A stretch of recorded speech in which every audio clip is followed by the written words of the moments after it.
tendem em vós o mesmo sentimento que houve também no Achia e Alcha.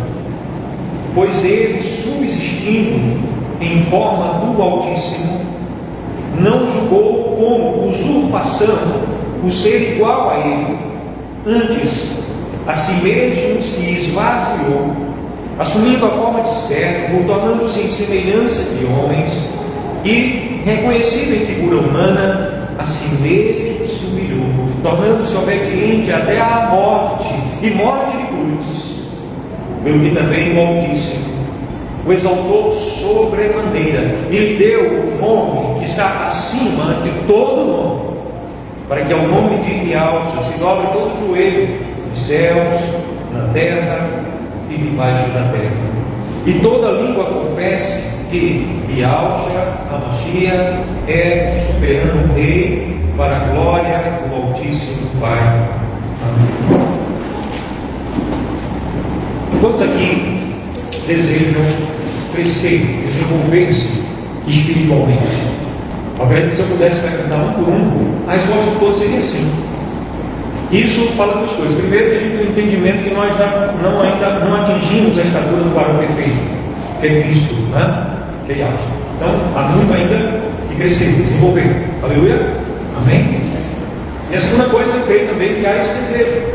Não só o entendimento, que a gente tem muito para crescer, como também o desejo no nosso coração de continuarmos crescendo. Então, o desenvolvimento espiritual é algo comum a todos aqui. Agora, quando a gente fala de desenvolvimento espiritual, a gente pode estar abrindo também a um entendimento religioso cultural, distante da revelação do nosso Pai, da vontade dele. Porque desenvolvimento espiritual só pode acontecer quando alguém está em Cristo. E a nossa vida é espiritual. Aleluia? As Escrituras, o Espírito Santo mostra que a nossa vida é espiritual. Ela diz que o homem não pode receber nada, está escrito exatamente assim: se do céu, se do alto não lhe for concedido. Então a nossa vida é espiritual. E tudo que acontece em nossa vida, uma vez que nós estamos em Cristo, está debaixo do seu governo. A palavra que é traduzida normalmente para Deus na Escritura do Antigo Testamento, principalmente, é a palavra Alrim, que significa um altíssimo governante. Ou seja, ele governa sobre tudo. E por isso que a palavra diz que todos os fios da nossa cabeça estão contados. Ele nos conhece perfeitamente. Cantamos aqui, ele esquadrinha a nossa vida. Aleluia. Aleluia. Ele sabe o nosso deitar, o nosso levantar, de longe ele penetra. A palavra não chegou ainda à nossa boca, mas ele já conhece toda. Nós não temos para onde fugir da sua presença. Aleluia. Então, quando a nossa vida está nele, é nele que nós crescemos. É um crescimento espiritual. É através do seu próprio Espírito. Quando eu falo do Espírito também, é interessante a gente observar que muitas vezes a gente tem mistificado o que é o desenvolvimento espiritual, o que é o nosso entendimento do que é o Espírito e o que é o Espírito Santo. Então, se eu dissesse que o Espírito de Marcos hoje está feliz, quem é que está feliz? O Espírito de Marcos hoje está agradecido. Quem é que está agradecido? É Marcos. Então o Espírito Santo é o Espírito do nosso Pai. Quando o Espírito Santo está triste, é o nosso Pai que está entristecido. A palavra diz: não entristeçais o Espírito Santo. Amém? Aleluia. Então é através do Espírito do nosso Pai, que hoje se liga ao nosso Espírito, que é um conosco, que nós vamos ter esse desenvolvimento espiritual. Vocês têm isso? Está claro? Aleluia? Amém? E esse Espírito, o Espírito do nosso Pai, que habita em nós, que foi amalgamado ao nosso Espírito na hora que a gente creu, ele foi unido de forma inseparável, trazendo vida para nós. Nós nascemos de novo, nascimento espiritual. E aquele nascimento que o Espírito Santo gerou em nós, quando cremos, esse nascimento faz com que a gente possa agora ser dirigido, instruído, capacitado, empoderado por esse mesmo Espírito que nós amamos. Amém? É esse entendimento que eu quero ministrar hoje no coração de vocês sobre o desenvolvimento espiritual através do Espírito de vida e renovo. Desenvolvimento espiritual através do Espírito de vida e renovo. O Espírito do nosso Pai é o Espírito de vida. Ele é o autor da vida. Amém? E ele é um Espírito também de renovo. Por quê? Porque ele precisa trazer alguma coisa nova, se ele precisasse se arrepender de algo para construir algo melhor. O novo é algo melhor porque ele se arrependeu de algo que não foi bem feito. Não, de forma alguma. Tudo que ele faz é perfeito. Mas o novo que ele traz à nossa vida não é algo propriamente novo, vamos dizer assim, é novo para nós. Porque nós estamos nesse desenvolvimento. Aleluia. Não é novo para ele porque ele se arrependeu de ele fazer algo melhor. Não é novo para ele porque ele fez de forma imperfeita, incompleta, insuficiente, inadequada. E amados, é assim também que nós devemos olhar para os nossos dias. Então essa mensagem de renovo do Espírito Santo, de vida do Espírito Santo, é oportuna para esse culto de ação de graças, porque nós também estamos nos despedindo desse prédio, desse lugar aqui, e foi um palco para grandes bênçãos que o nosso Pai derramou. Aleluia. Amém? Nós entramos aqui debaixo da consagração. Lembra aquele dia que os irmãos vieram aqui com muita oração, com adoração profunda, com muita unção, um ambiente de unção tremenda aqui. Isso aqui era uma casa de jogos. Essas paredes eram pintadas de vermelho, para vocês terem uma ideia, que não lembro, amarelo, umas cores bem fortes, propaganda de jogos, e já tinha sido usado para outros fins. E durante o tempo que a igreja esteve aqui, esse lugar se tornou um lugar consagrado, e foi um palco de salvação, de bênção. Famílias foram abençoadas, vidas foram direcionadas pela palavra e pelo Espírito, e nós estamos agradecidos por isso. Mas nós entendemos, acima de tudo, que o nosso Pai faz com que, Romanos 8:28, todas as coisas cooperem juntamente para o bem daqueles que amam a Ele, que foram chamados segundo o seu propósito. Então Ele está fazendo. E amados, não há e não deve haver no nosso coração expectativa de que houve de alguma maneira algo ruim ou algo que está se tornando pior. Não só na nossa vida, uma vez envolvidos na graça, uma vez inseridos no oceano da graça, já nenhuma condenação há. Já não há maldição alguma sobre a tua vida, sobre a nossa vida. Agora, amados, não é ladeira abaixo, agora é ladeira acima. Aleluia. Agora é bênção sobre bênção, porque a graça é sobre graça. Aleluia. E o nosso Pai sempre está produzindo, gerando e trazendo coisas muito superiores em nossas vidas. Quanto creio? Aleluia. Amém. E assim também com família e ministério local. É de glória em glória, porque é graça sobre graça. Eu costumo dizer isso. Vamos dizer? É de glória em glória, porque é graça sobre graça. Vamos dizer? É de glória em glória, porque é graça sobre graça. Amém. Então, amados, o texto sagrado que nós lemos, e agora eu quero que vocês fiquem presos, fixem os olhos aí, porque nós vamos dar um mergulho nesse estudo, ainda que o texto seja muito insuficiente, e nosso inimigo nessa hora, meu inimigo principalmente, mas a gente vai mergulhar um pouco aqui, vai dar para se olhar muito bem nessas águas maravilhosas aqui do ensino da palavra. O apóstolo Paulo, ele trata a igreja de Filipos, o autor dessa carta aos Filipenses. Ele trata também de forma pastoral, pastor. Paulo tinha um dom de apóstolo, de profeta, de mestre. Não sei se vocês sabem distinguir a palavra de mestre para a palavra de evangelista, para a palavra de pastor. São dons. Paulo tinha todos. E aqui em Filipenses ele trata como mestre, ele vai trazer ensino de uma forma muito técnica, muito precisa, sobre a revelação do Espírito Santo, sobre o agir do Espírito Santo na igreja, e sobre o proceder da igreja nessa comunhão em resposta a esse agir do Espírito Santo. Ele trata como mestre, mas também, e especialmente nesse trecho que a gente acaba de ler, versículo 5 a 11, ele está tratando pastoralmente. E o que é o trato pastoral? O trato pastoral é trazer essa palavra revelada e aplicar na prática, na vida cotidiana. É trazer o mais próximo possível da realidade das pessoas, para que elas não apenas tenham uma compreensão intelectual, uma compreensão da revelação, mas ela aplique essa revelação às suas atitudes. Ela contextualize a revelação com seus dias, com a sua prática, de forma que esse conhecimento não se torne um conhecimento no mundo das ideias, mas se torne um conhecimento muito experimentado, experiencial. Amém?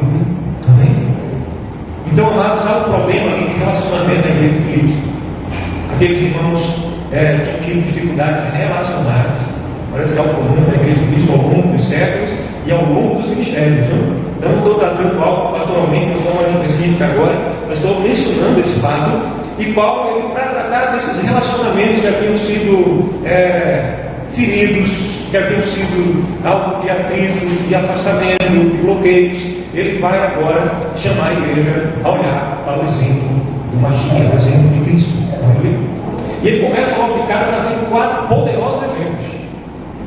O primeiro exemplo que ele manda a gente olhar é para a pessoa de Cristo, o Mashiach. Aí no versículo 5, ele diz: tende em vós o que, gente? Tende em vós o mesmo sentimento que também habitou no Mashiach e Yahshua.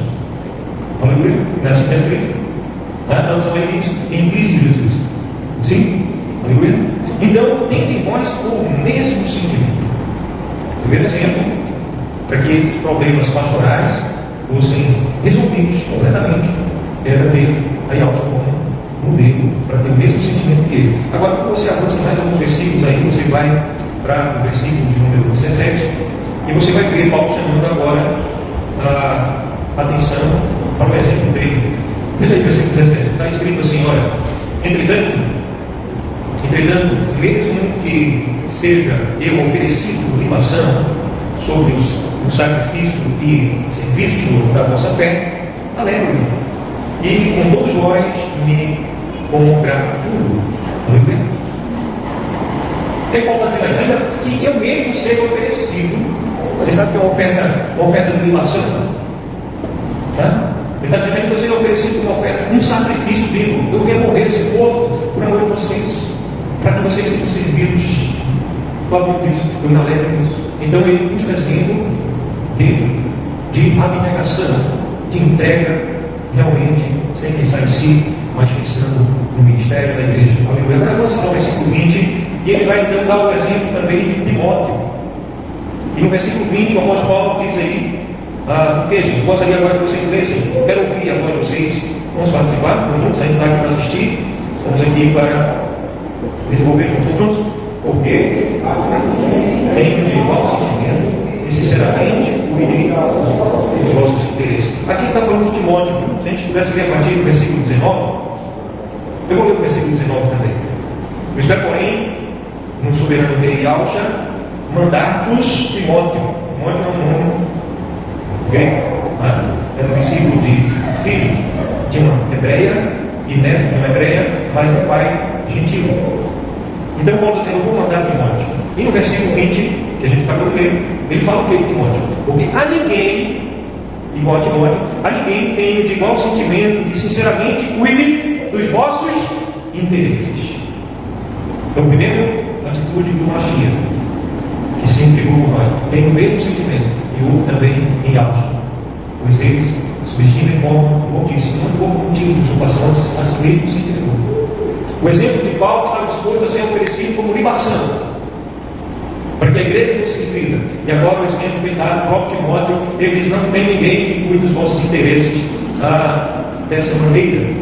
A ninguém tem de igual sentimento. E aqui ele pega a mesma palavra que ele usou lá no versículo 5. Essa palavra traduzida por sentimento é a mesma.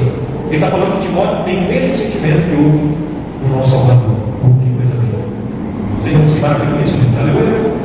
O quarto e último exemplo é o exemplo de Epafrodito. Está aqui no versículo 30 desse mesmo capítulo, avança um pouco mais. Receber, pois, em Yahshua em toda alegria, e honrai sempre a homens como esse. A homens como esse, versículo 30. Visto que por vossa causa, por causa da obra do Mashiach, chegou ele às portas da morte, e se dispôs a dar a própria vida para suprir a vossa carência de socorro para comigo. Aqui ele está falando de Epafrodito. Você pode ver isso se você voltar nos versículos acima, versículo 25: porque todavia é necessário mandar até vocês Epafrodito, meu irmão, cooperador e companheiro de lutas. Aleluia.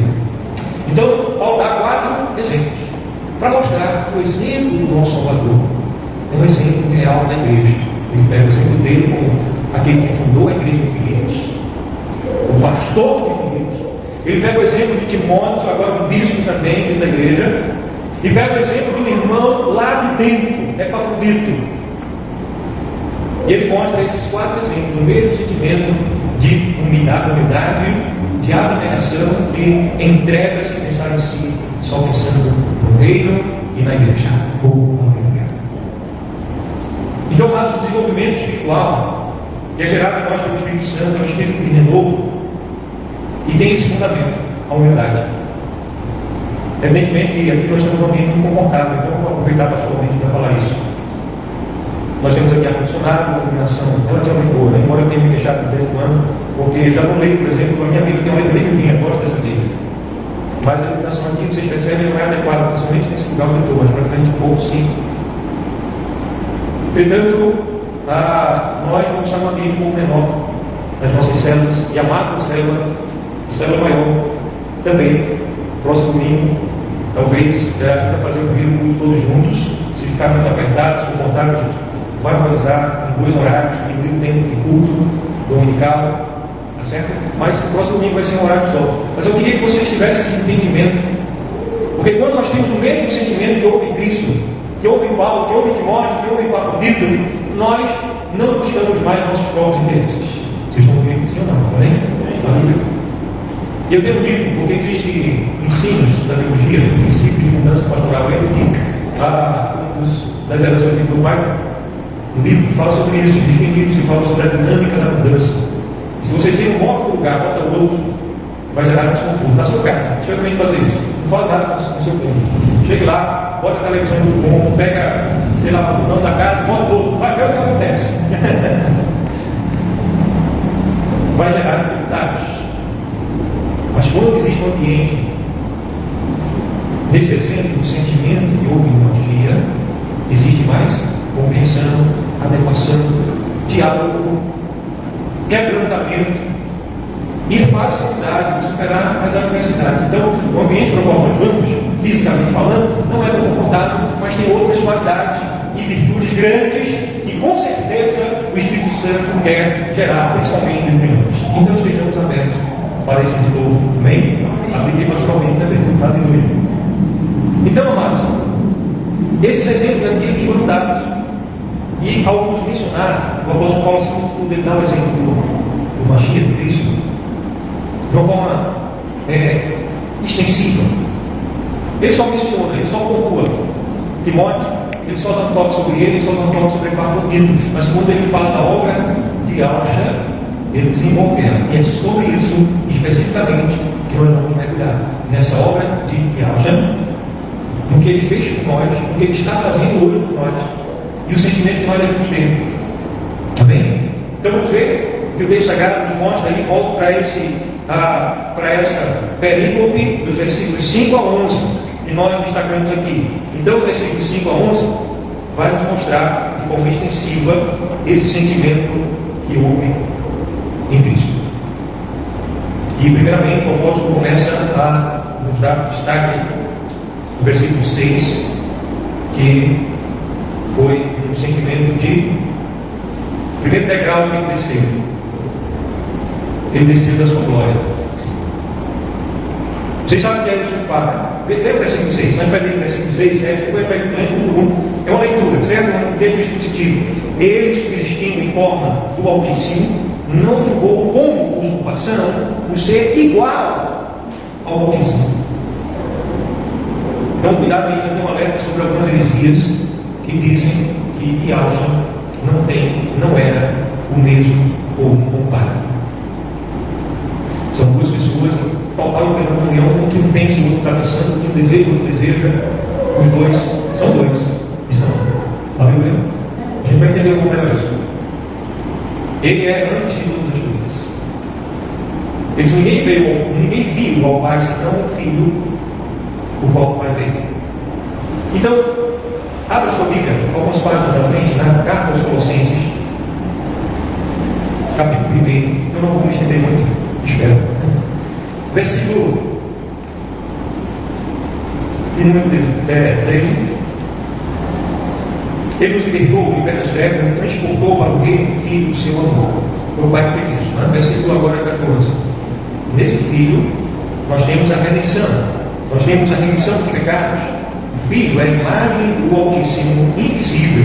O Filho é o primogênito de toda a criação, pois nele foram criadas todas as coisas, tanto nos céus como sobre a terra, e as visíveis e as invisíveis, sejam tronos, sejam soberanias, sejam principados, potestades, tudo foi criado por meio dele e para ele. Aleluia. Quem é esse? nosso Salvador, né? Versículo 17. Ele é antes de tudo, antes de todas as coisas, e nele tudo subsiste. Quer dizer, essa cadeira que você está sentado ali, tá? Ela continua existindo, porque pelo poder dele ela continua existindo. O teu corpo continua funcionando, porque no poder dele as moléculas, os átomos, todas as estruturas subatômicas continuam. É o poder dele. Nele tudo subsiste. Aleluia. Versículo 18. Ele é a cabeça do corpo da igreja. Aleluia. Ele é a cabeça do corpo. Ele é o princípio. Ele é o primogênito de entre os mortos, para em todas as coisas ter a primazia, porque é o Altíssimo que nele subsistisse toda a plenitude. Aleluia. Então veja só, que foi que sendo igual, não julgou por motivo de usurpação o fato de ser igual. Porque às vezes alguém não tem poder, não tem autoridade, mas quer usurpar a autoridade que não possui. Quer usurpar o poder que não possui. E para isso, às vezes, elabora os mecanismos mais complexos para chegar ao poder. Nós temos qualidade disso, não é? Mas o nosso Salvador, apesar de ser igual, ele não julgou isso como um motivo de usurpar o trono do Pai. Veja só. Igual em glória, igual em honra, igual em poder. Mas o que foi que ele fez antes?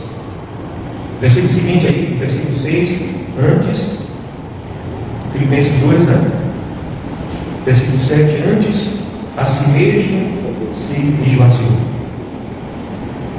Então a primeira coisa, o primeiro degrau, que o Filho desceu, para que nós fôssemos reconciliados, para que você pudesse se desenvolver espiritualmente, para que você pudesse receber renovo nos teus dias aqui na terra, para que como igreja na terra nós possamos avançar. O primeiro degrau que ele desceu foi se esvaziar a si mesmo. Não sei se você já teve contato com alguém que teve um bom padrão de vida. A ascensão é muito fácil. Você ascender financeiramente, ascender socialmente, ascender intelectualmente, ascender organicamente, né, do corpo se desenvolver, isso é fácil, é bonito.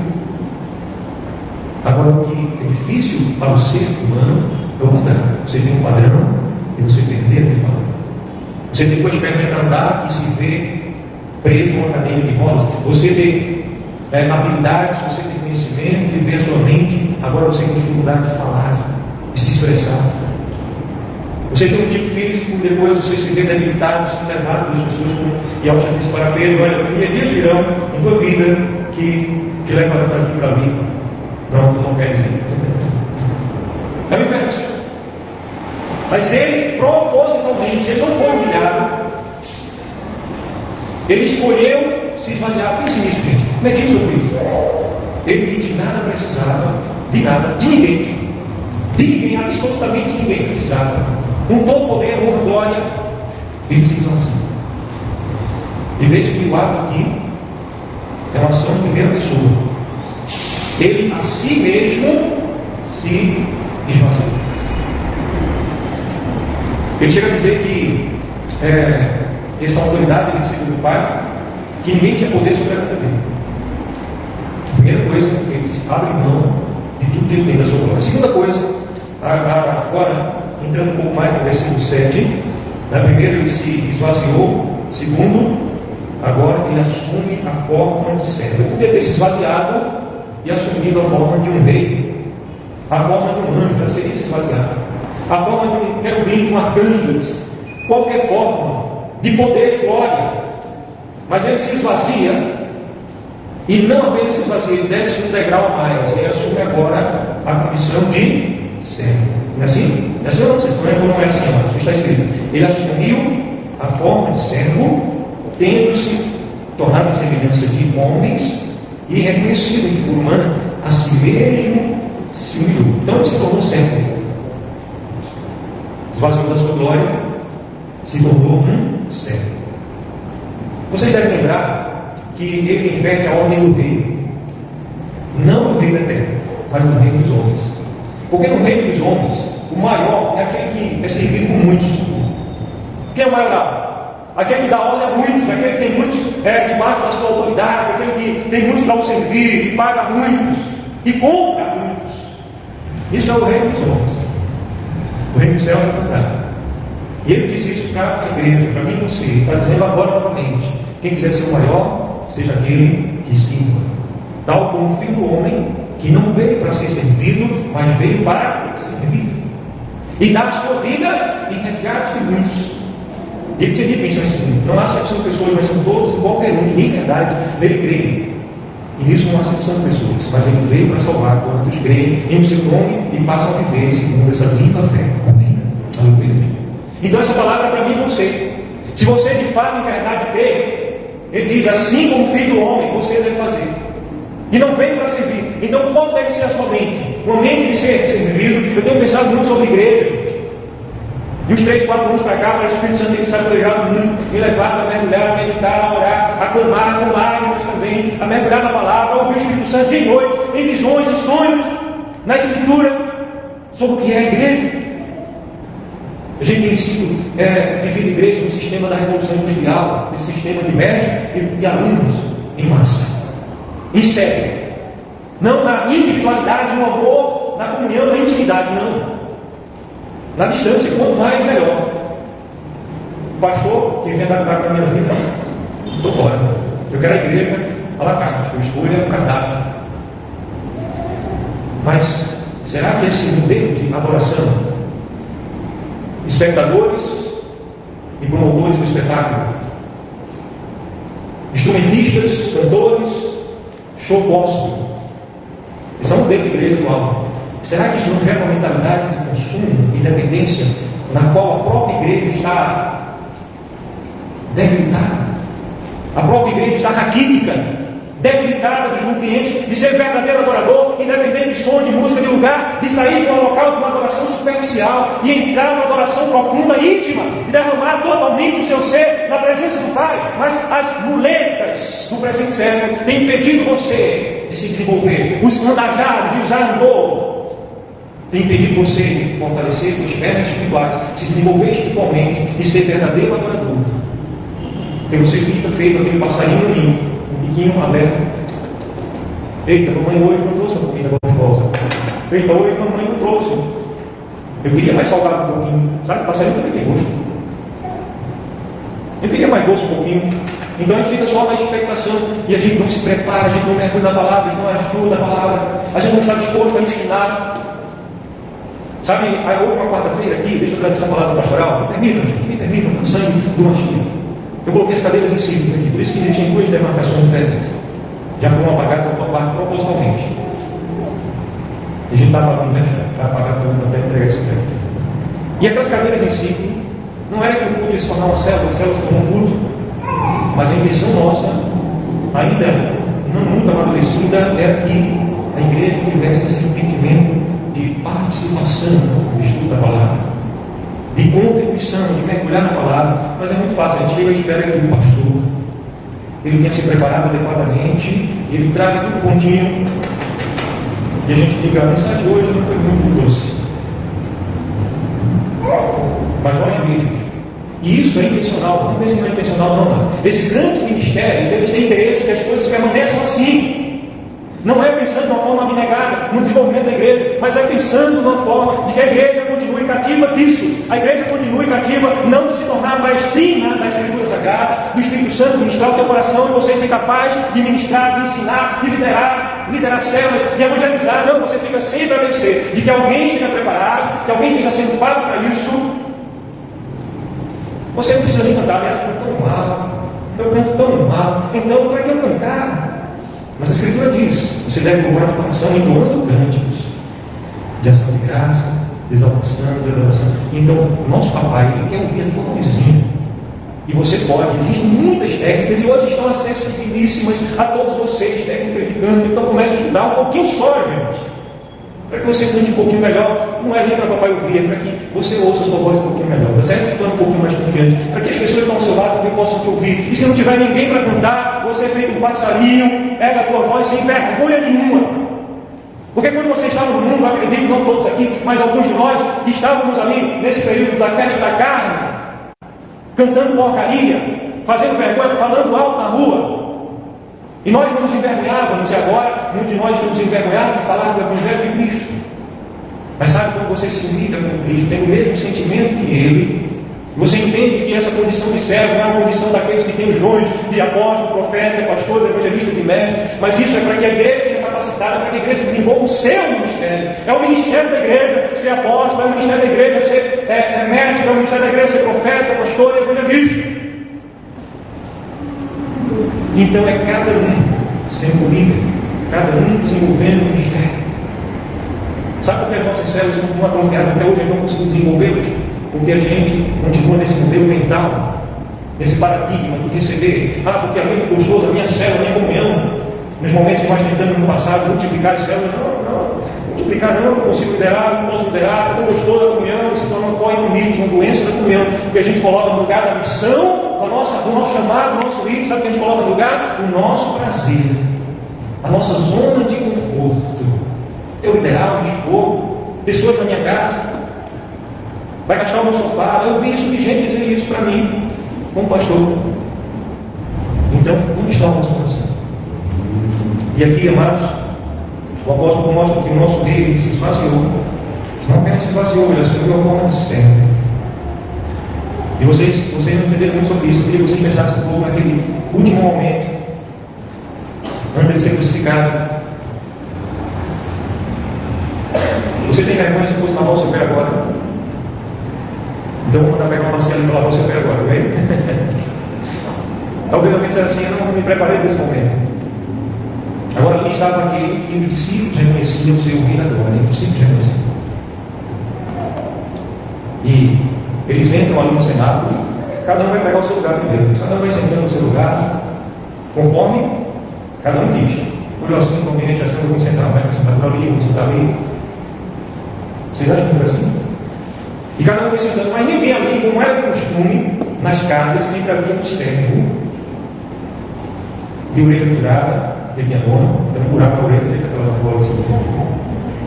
Não era um furinho, era um buraco. Era um tulos. Em 3 palavras, no Novo Testamento, na serva.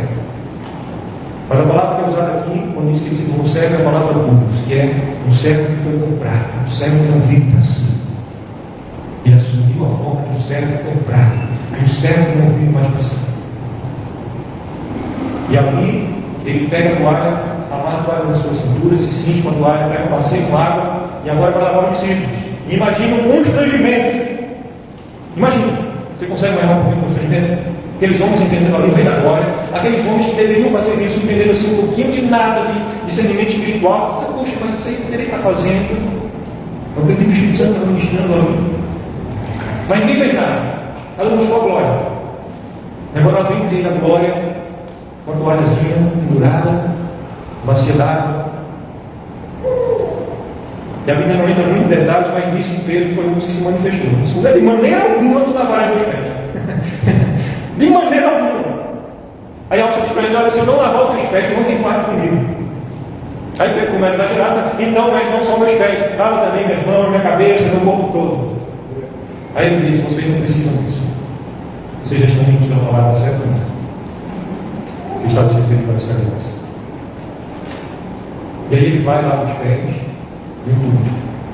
E é nesse contexto de lavar a sujeira que a gente acumula no caminho. Sabe o que é a sujeira que acumula no caminho? Não é a poeira dos pés, porque naquela época a estrada era de barro, não havia tanta água para estar lavando os pés, tomando banho como a gente toma hoje.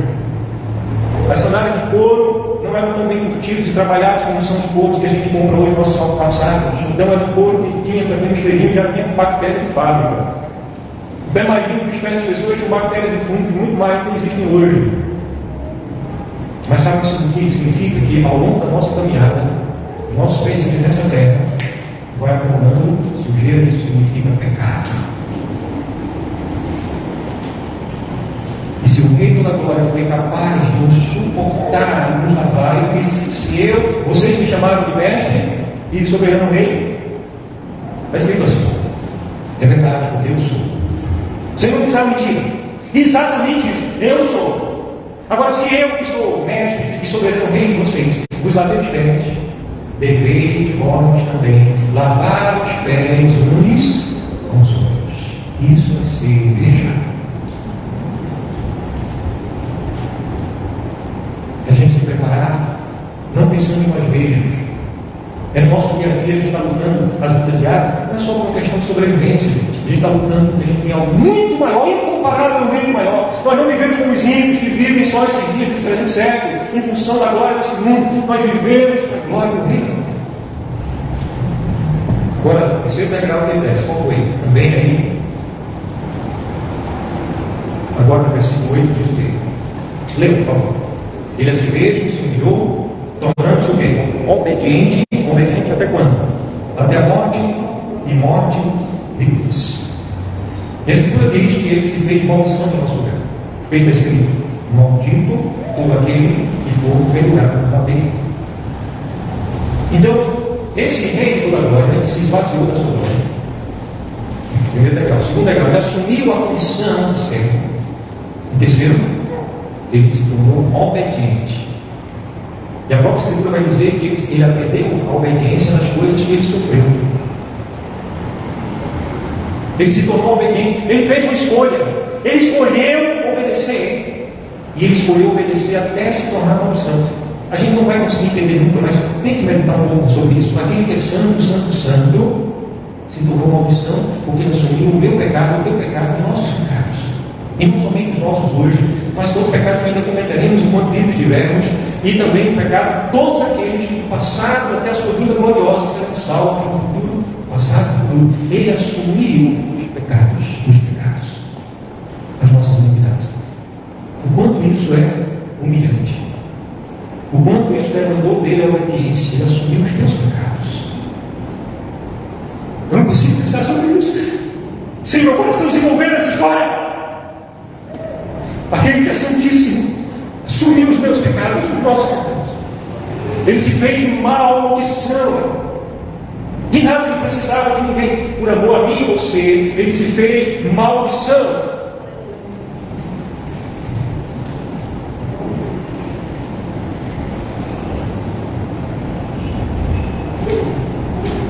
Ele foi obediente até a morte e morte de cruz. Sabe, quando a gente olha mais para Cristo, a gente fica sem força nenhuma para estar fazendo confusão com ninguém, para estar perdendo com ninguém. Esse problema estava dentro da igreja, aqueles irmãos estavam olhando muito para si mesmos, estavam buscando muito glória para si, estavam buscando muito seus próprios interesses. A Escritura diz que nós devemos julgar cada um superiores a nós mesmos. Esse é o espírito de renovo, esse é o espírito de vida, esse é o espírito que traz desenvolvimento espiritual para a sua igreja. É o espírito do Mashiach. Amém? Agora, depois desses três degraus de descida, a gente vê agora os degraus de glória. Agora perceba, antes de a gente entrar nos degraus da glória, que a decisão e a atitude de descer foi dele. Ele chegou a dizer: ninguém tira a minha vida, eu espontaneamente a dou. Vocês já leram isso? Ninguém tira a minha vida. Ele advertiu, ele falou para os seus discípulos diversas vezes antes que ele deveria morrer, como é que seria a morte dele, que ele seria entregue através da mão dos inimigos, que ele seria morto, crucificado, ele seria sepultado, mas ao terceiro dia ele ressuscitaria. Tudo isso ele disse. Ele não, a sua morte foi administrada por ele. Ele não pegou mal. Veja, uma coisa é você administrar o que está ao teu alcance, mas ele não administrou só o que humanamente estava ao alcance dele fazer. Ele administrou também na sua mente, na sua visão aguçada, perfeita. Ele administrou também o que os homens iam fazer com ele. Essa percepção profética ele teve nessa reunião com o Espírito Santo, e ele escreveu, mas ele escolheu. Alguém que tem a capacidade de antever determinadas coisas, tem a capacidade também de evitá-las. Vocês estão comigo? Eu estou guiando no carro, eu vejo que se aproxima um grande buraco, tem condições de frear, de desviar, ou mesmo acelerar mais, de passar por cima. Você vai administrar, e a minha administração é limitada, mas eu tenho feito. Então, se eu sou limitado, antevendo algumas coisas, eu posso dizer: eu vou passar por isso, por aquilo eu não passo de jeito nenhum. E essa administração, o Pai confiou a mim, Marcos Cefas, e confiou a você em administrar e ser responsável pela sua vida. Você cuidar da sua vida. quanto mais ao Mashiach. Então ele não foi morto, como se fosse algo que estivesse fora do seu alcance, do seu domínio. Diversas vezes os homens tentaram tirar a vida, ele simplesmente escreve no Evangelho, saiu andando no meio deles e eles não puderam pegar. Aleluia. Mas quando chegou a hora certa, ele disse: ficou homem vai, mas ai daquele por intermédio do qual ficou entregue. Então, ele administrou, ele se esvaziou, ele se humilhou, ele assumiu a forma de servo, primeira pessoa. Todos os verbos aí estão na primeira pessoa do singular. Ele a si mesmo se humilhou, forma simples, né? Ele se tornou obediente, perdão, não é a primeira pessoa, né? Mas refere-se a ele, até a morte e morte depois. Agora, a exaltação não foi ele que se exaltou. Versículo de número 9, até que vocês leiam agora, para a gente concluir essa terrível, essa ministração, não a palavra, né? Que ela vai continuar falando, ela é profunda, insondável. Mas o versículo 9 diz: pelo que também o Altíssimo o exaltou sobremaneira e lhe deu um nome que está acima de todo o nome. Então, porque ele fez assim, e porque ele tem o mesmo espírito do Pai, o Pai saiu da toda a sua oferta, e agora o Pai faz o quê? O Pai agora o exalta. Essa expressão aqui, pelo que também o Altíssimo exaltou, está fazendo a conexão do que foi dito anteriormente, toda essa entrega dele, essa humilhação dele, esse esvaziar dele. Por causa disso, pelo que o Pai também o exaltou sobremaneira e lhe deu um nome que está acima de todo o nome. Existe um nome. Marcos 7 é considerado esse nome muito precioso para deixar de ensinar. Existe um nome. E esse nome, o Pai deu ao Filho. É o nome que está acima de todo o nome. Qual o nome mais forte para você? Para muitas pessoas, quando chega dentro do médico, e o médico diz que você está com câncer. Aconteceu recentemente com um pastor jovem. E o médico disse para ele: você tem 6 meses de vida. O estágio já muito avançado. Então, para alguém que recebe um diagnóstico desse, pelo conhecimento, pela ciência dos homens, uma palavra muito forte, parece uma palavra que tem a última palavra: é câncer. Para outras pessoas, essa palavra pode ser desemprego, separação, pode ser. Qual a palavra mais forte na tua vida hoje? Saiba que o nome de Alja está acima de todo nome que você possa ter, não só no presente certo, mas também no futuro, eternamente.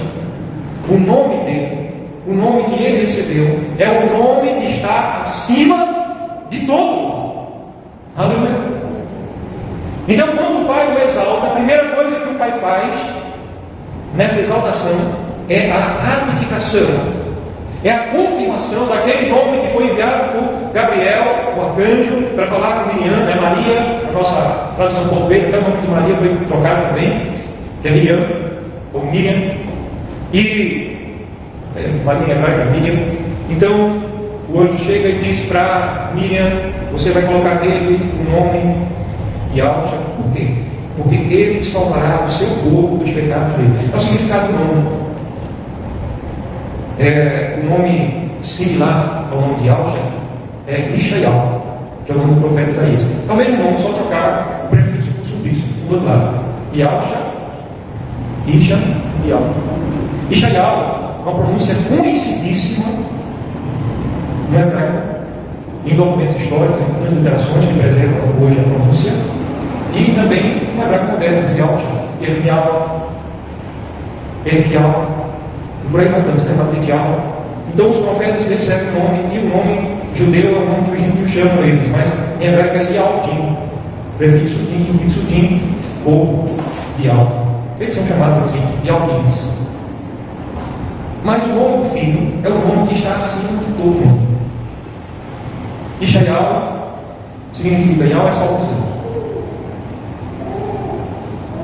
Ishael. E Yahshua significa salvação de alma.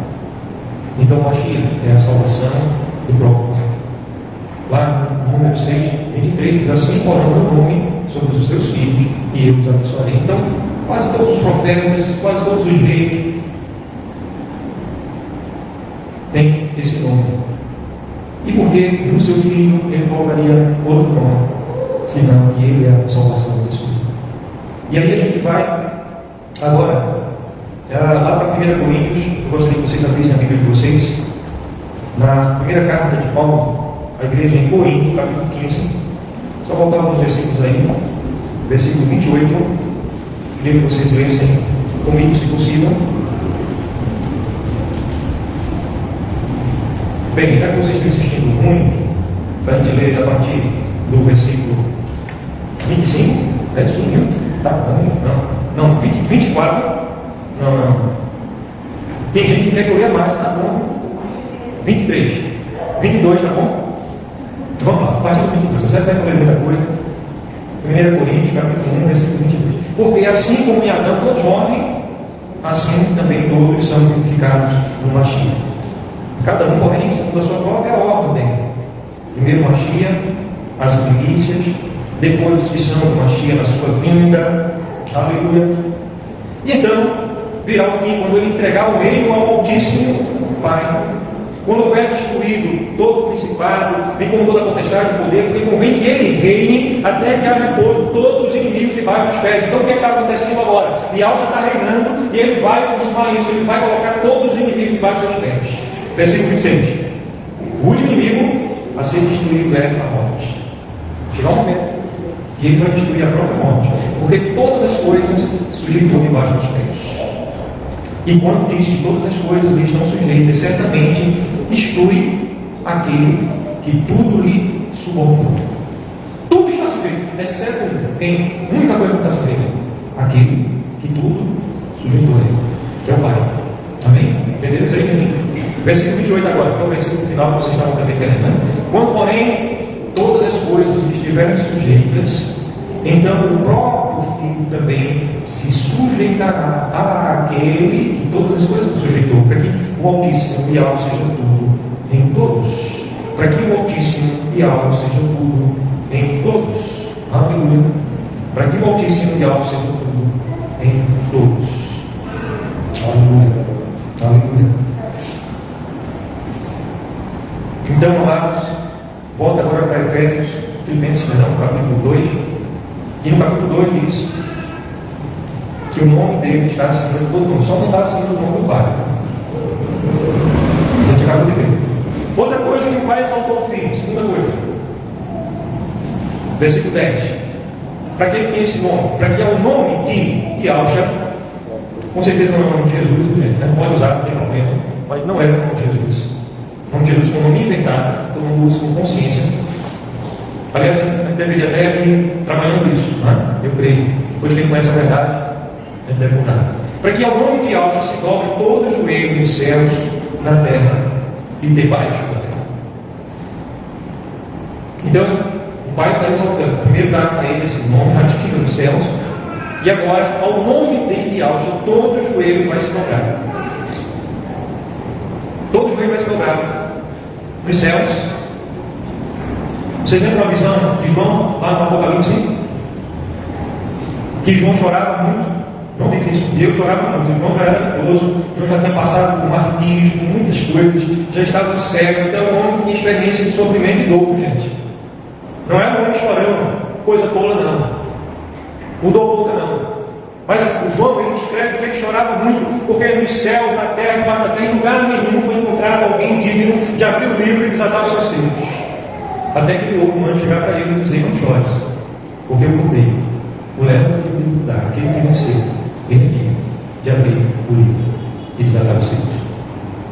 Então todo joelho vai se dobrar. Evidentemente, bom é que se dobre hoje o reconhecimento, uma entrega genuína, voluntária. Mas creio, os homens que estão hoje praticando a injustiça, hoje os homens que se acham deuses desse mundo, que buscam a glória e saem atropelando as pessoas e não estão se importando se o fraco perece, se vai haver fome, eles fazem a guerra. Não pense que isso vai passar em tudo. O nosso Pai está alheio. Não pense nisso. O apóstolo Pedro diz: nós esperamos novos céus e nova terra, nos quais habita a justiça. nós devemos agir como igreja, somos sal e luz, fazemos a diferença nesse mundo, temos uma posição firme. Mas a nossa esperança, a nossa condição está na promessa que não vai. Amém? Então todo joelho se dobrará, quer dizer, aqueles que não reconhecem hoje vão reconhecer tardiamente, vão reconhecer sob o peso do juízo, vão dobrar os joelhos. E todo joelho no céu vai se dobrar, todo joelho na terra vai se dobrar, e todo joelho debaixo da terra. No inferno, os demônios, todos vão se dobrar. Satanás vai se dobrar, todo joelho vai se dobrar. Aleluia. Mas a terceira coisa ainda diz: e toda língua vai confessar. Agora não é só uma questão de imposição, que alguém vai dizer assim: eu me dobrei porque vieram os homens fortes, me pegaram pelo braço e com violência tiraram as forças das minhas pernas, eu tive que me curvar. Mas a Escritura diz que quando Yahshua foi exaltado, a promessa do Pai, a exaltação do Pai, que já se cumpriu, ela só falta acontecer isso na história, mas de fato e verdade ela já está cumprida. O Pai já o exaltou sobremaneira. E nessa exaltação, a terceira coisa é que toda língua vai confessar. E confissão é uma coisa de entendimento profundo. Aliás, se eu pudesse trazer essa palavra aqui na hebraico para vocês, um pouco mais significado dela, não é somente uma declaração formal, superficial, vocálica. Yahshua é o soberano dele. Não, é uma confissão de um entendimento profundo. Mas como eu disse, repito, muitos falam isso tardiamente. Já não haverá mais lugar de arrependimento, já não haverá lugar de salvação. A porta da graça estará cerrada definitivamente. Mas o fato é que ele será exaltado de tal maneira que não vai ser necessária uma imposição de força para que todos os seres criados reconheçam e se dobrem diante dele. Mas haverá um reconhecimento íntimo, profundo, verdadeiro de todos, e toda língua vai confessar. Yahshua é o soberano dele, para a glória de Yahweh. E amados, é dentro desse contexto, desse entendimento da obra perfeita do nosso Salvador, de tão grande amor, que nós somos chamados a viver os desafios, que nós somos chamados a viver o nosso relacionamento. Igreja é muito mais vida, comunhão, é muito mais ser de família. Igreja não é estarmos apegados a estruturas, a formas, a liturgias, a padrões litúrgicos. Qual é a liturgia da renunciação? Não importa, a gente vai cantar a capela situada ou não, mas a gente vai cantar, a gente vai ter instrumental, o tempo, tudo vai ter o tempo certo. Não quer dizer que a gente não vai ter mais. Isso quer dizer que a gente não está preso a determinadas coisas. O Espírito Santo nos trouxe para esse prédio, fez com que nós pintássemos esse prédio preto. Houve um motivo, quem está olhando, se gasta um pouco de dinheiro para você raspar, fazer um acabamento, um prédio de alta, de grande pé direito, por dentro e por fora. Então foi atrás de uma tinta de alta cobertura, uma tinta para piso. E para cobrir aquilo ali, só se fosse tinta preta. Então a gente aproveitou o preto, porque não preto. Podia ser amarelo, rosa, roxo, qualquer cor. E a gente pintou de preto. E ficou um tempo sem placa nenhuma aí, porque o Espírito Santo estava nos mostrando que ele quer que a igreja seja conhecida. Não o prédio que chamam de igreja. Ele tem nos conduzido com muito amor. Mas há necessidade, sim, desse desejo de desenvolvimento, de ruptura com determinados padrões. Não é que ele está fazendo algo que ele se arrependeu de fazer, que no passado estava errado, não. Estávamos vivendo igreja. Naquele momento, estava sendo abençoado como igreja. Porque Marco Sérgio, há 4, 5 anos atrás, não pregava dessa maneira. Não falava sobre o nome. Não cria na graça como crê hoje. Porque é graça sobre graça. E por isso, Ele nos conduz de glória em glória. Agora, amados, há esse entendimento. E Paulo, para trazer a igreja a um lugar de comunhão, a um lugar de entendimento, a um lugar de relacionamento maior, a um lugar de visão essencial, ele vai tratar pastoralmente a igreja, trazer essa imagem e esse exemplo no Mashiach. Mas ele diz, isso não é uma coisa que somente em Yahshua foi possível. Não, Yahshua é assumir a nossa humanidade. E tanto é que isso acontece comigo, porque eu estou disposto a ser oferecido em relação a vocês. Tanto é que isso acontece com Timóteo, meu discípulo, que a ninguém eu contei, então de entrega sem pensar em si mesmo. Isso acontece com Epafrodito entre vocês. Esse mesmo sentimento que o Yahshua, é esse sentimento que vai nos conduzir aos lugares altos. Porque a palavra está escrita: aquele que se exalta, será humilhado. Aquelas pessoas que buscam sua própria glória, e esse humilhado não é humilhado pelos homens, não. Você não precisa se exaltar para ser humilhado, para sofrer injustiça, para ser desprezado, para ser desconhecido, não.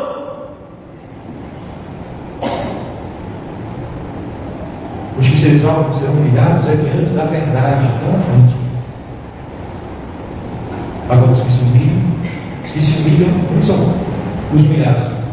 Quer lembrar? Me perdoe mais uma vez, de novo, novamente, outra vez. Aquela frase do caminhão, eu vi um dia, está escrito assim: os humilhados serão exaltados. São mentiras de Satanás. Não os humilhados, são os que se humilham. Humilhado todo lugar, são os que se humilham. O apóstolo Pedro fala isso, o apóstolo Tiago fala isso, a Escritura nos prova isso. Os que se humilham serão exaltados.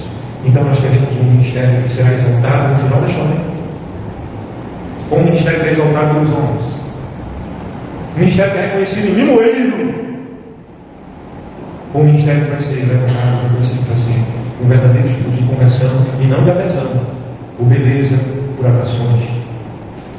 Esse ministério não é do Papo Certo. Eu sou um presbítero. Conservo de vocês. Esse ministério é nosso. E há quantos em verdade